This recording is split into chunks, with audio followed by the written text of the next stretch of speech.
Good evening. Tonight, we know almost all of the names of those killed in the Orlando massacre. You'll see their names at the bottom of your screen. And we're learning much more about the shooting that took those 49 lives and wounded 53 others. Mary McGuire joins us now just blocks away from the Pulse nightclub in Orlando. Continues to be just a heartbreaking story.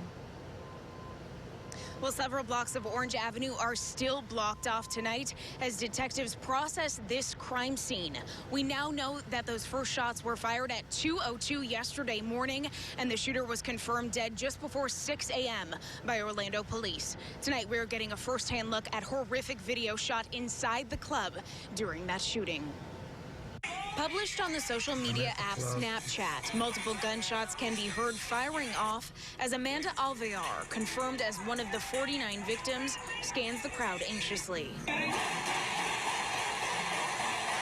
Outside of the club, you can hear screams and a barrage of gunfire in another video posted on social media. Look at that, just shooting back and forth. That is crazy. These capture the raw emotion, the sheer terror of that massacre. Today, Orlando police laid out a clearer timeline of the deadliest shooting in our country's history. An off-duty Orlando police officer was working security at Pulse and was the first to try and stop Omar Mateen around 2 in the morning. He did engage in a gun battle with the suspect somewhere near one of the entrances. As Orlando police responded, Mateen moved into a bathroom, taking hostages. At that time, we were able to save and rescue dozens and dozens of people. Just after 2:20, Mateen called 911, pledging his support to ISIS.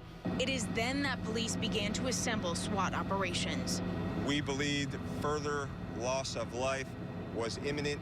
I made the decision to commence the rescue operation. Punching through the wall with an armored vehicle at 5 a.m. came Orlando's SWAT team as clubgoers and Mateen emerged. The suspect came out of that hole himself, armed with a handgun and a long gun, engaged in a gun battle with officers where he was ultimately killed.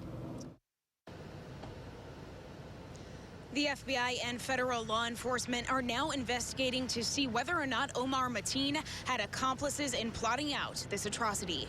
Reporting live in Orlando, I'm Mary McGuire, News Channel 8.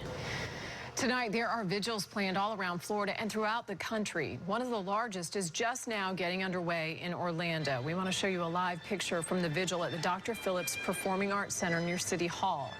Orlando Mayor Buddy Dyer is planning to attend and speak at the vigil, and planners are also preparing for a large turnout.